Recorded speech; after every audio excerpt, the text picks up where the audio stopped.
What's up, YouTube scene? What's up, fish happy people? I'm your host, Hitman 2021. We're going to talk about a few things. We're going to talk about fish. We're going to talk about food. We're going to talk about genetics. We're going to talk about a whole bunch of stuff. So let's jump into it. So, I'm new to the whole broadcast on video, record scene, putting my stuff on YouTube scene. But when it comes to fish, aquariums, and tanks, and whatever this thing is, I'm well known and I know my P's and Q's. I know what I need to know and stuff like that. So I'm not a newbie as far as when it comes to having fish and having a tank. But when it comes to the food choice, first it always comes up to budget, what you're able to spend on, and the type of food you can get to give to your fish on a daily basis. That's one. If you're going to have you got a cheap budget, you're going to have not really raggedy fish, but less attractive fish, because you're buying mostly the cheap stuff.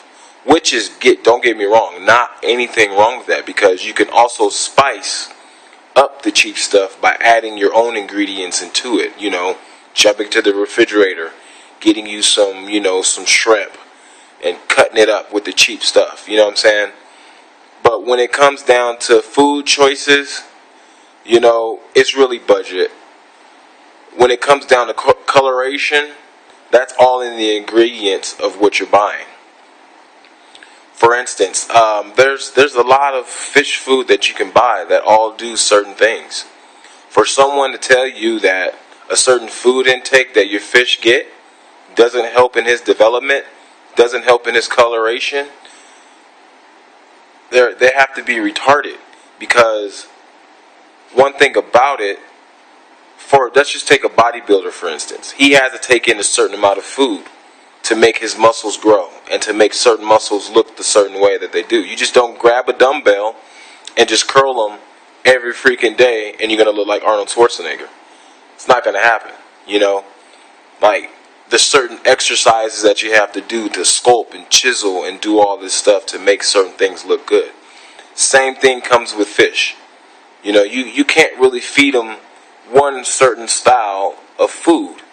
You got to kind of make it different. You got to give them different things, because there's not one food on this planet that serves the body 100%. It gives it everything that it needs. That's why you have a main dish and you have little appetizers and you have desserts and stuff like that, because it all serves a purpose. Now, I have my tank running for about 3 months. It could be a little bit longer, but I've all started my fish at 1 inch. All of them. If you go to my very first video, you see how big my fishes were. And to this now, I'm probably like 8 feet to 10 feet away from my tank. So you can't really see how big my fish are, but you can see the growth in them. One thing about it that I do know, food plays a major part in your fish's growth, in your fish's development and color. No matter what no one says. Genetics has nothing to do with anything. Because when you take yourself and go to a pet store to buy your fish, you don't know the genetic makeup. You don't know where that fish, that dog, that puppy, that bird, that lizard, you don't know anything about it. You don't know nothing. So genetics does not play a part in your hobby at all, unless you want to buy a tank and shop online and find all these guys who've been breeding fish like real hard cichlids do, where they have the genetic code and how they want their fish to look. Because not every fish that you look and see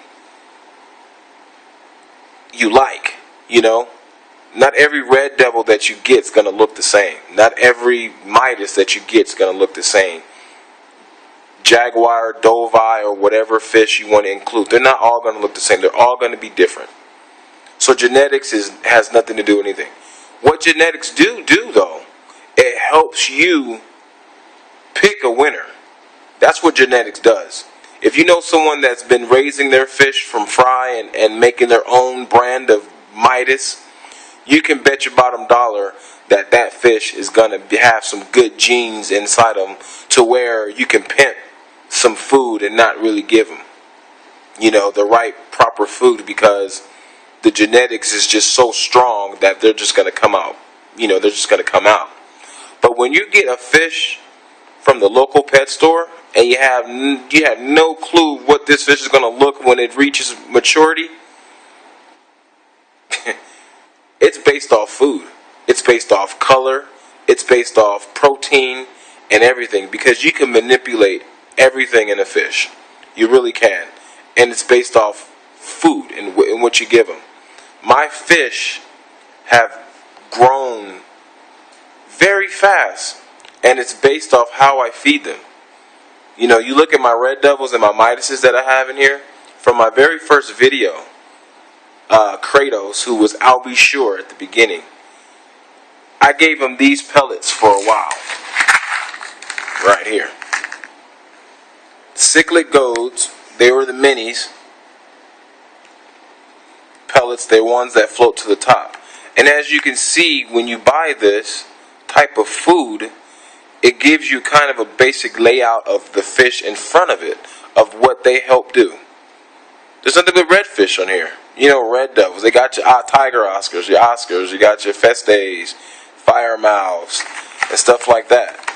That is basically telling you what type of fish benefits off of this food. This food does not benefit a Texas cichlid because of the colors, the blue, what else? The Jack Dempseys or the buttercoppers. Buttercoppers, first of all, are fish that just eat anything. So we're not going to really talk about them. They don't have really moderate colors to where something stands out.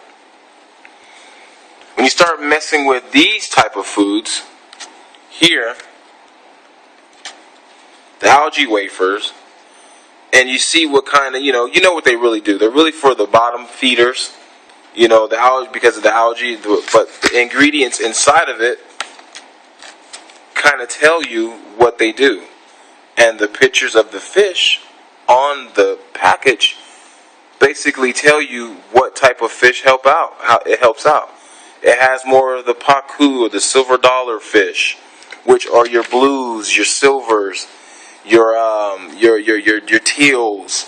They have the other kind of cichlid gold, which it has a green label on it. It's a green package. It's the floating kind, the exact same thing. They're going to have your Texas cichlids and stuff like that. This fish food here, I started my fish on. And what I noticed about it is that not all my fish liked it, this type of food. They didn't, like my Managuis, he was small for a very long time. He would not eat these pellets. And so what I basically did was I watched YouTube, a couple channels of people who had their food, and I got the food sticks. I've never tried this before. Food sticks. All my fish eat the food sticks. They all eat it. And what I've also noticed with the food sticks is that it brought out the color of my red devils more.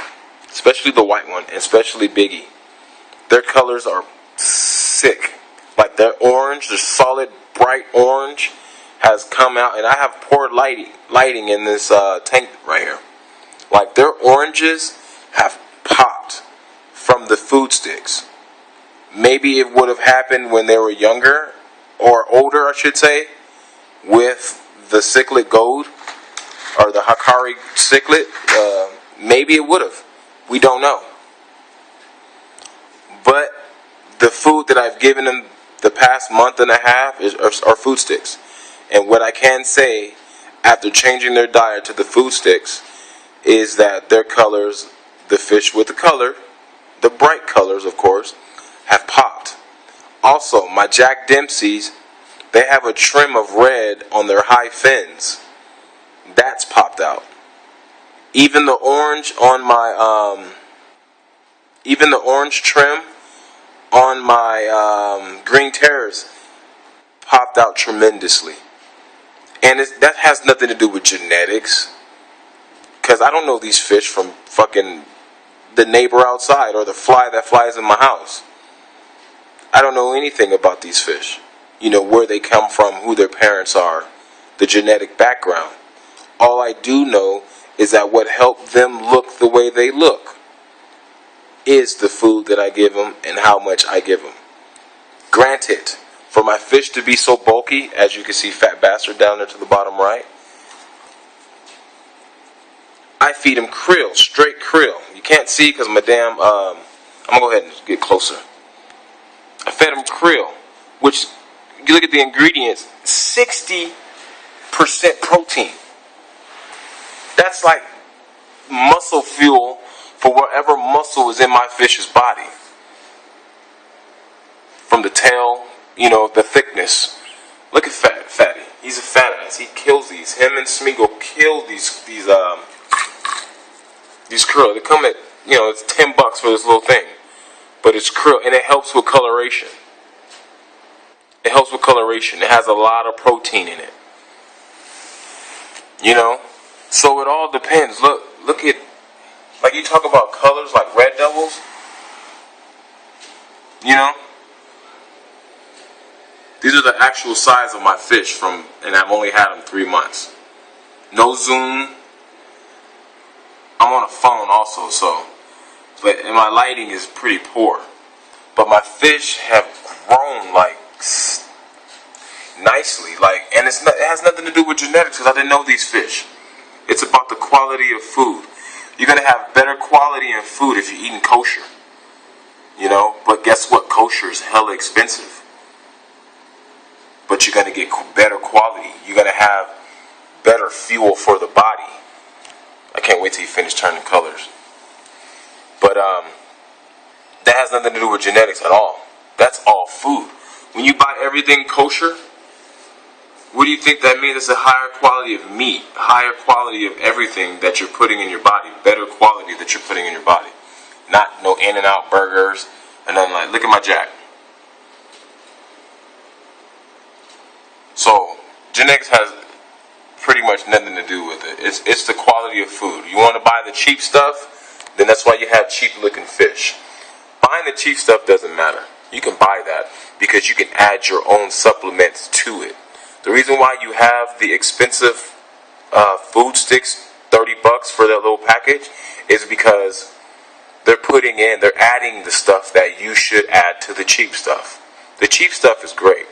You can make your own protein. You can make your own meals for your fish. Mix that up, grind it up, and throw it in your tank. And that's going to help your fish a lot. Late. I'm out of here. You know? But, yeah, man. Genetics is the makeup as far as, like, I want that fish to look like this. Because his daddy looks like that. Or his mom looks like that. But when you don't do that from the pet store. You go, I want that fish, and hopefully it looks nice when it grows up. You think I wanted this fish? Do you think I wanted this fish from the start? Fuck no, he didn't look like this when he was a baby. Look how retarded he looks. That's his genetics. That has nothing to do with food. So if fish's genetics can make him look so fucking ugly like this, food ain't gonna help him at all. Prime example of genetics. If you're relying on genetics, well, this can happen to you. A mutated, ugly fish that is still alive and kicking and growing, and I can't wait till I'm gonna flush his ass. But he's getting big. That's genetics for you. Didn't know food do that to him. But as far as my other fish, that's food. When you look at Kratos, his colors, how orangey he is, that's all food. When you look at Big E back here in the corner, up under here, how orange he is, that's all food, the food that I give him. That's all food. That's not genetics at all. So, get your food game up. I'm gonna take a step further with the food sticks. I'm gonna concoct some kind of multi-food that does everything for every fish that's in your tank. I'm gonna make that up. I don't know how long it's gonna take me, but it's going to help the blue fish, it's going to help the green fish, the red fish, and blue fish, and every fish in Dr. Seuss' book. But this is your boy Hitman 2021 signing off, and I'm out.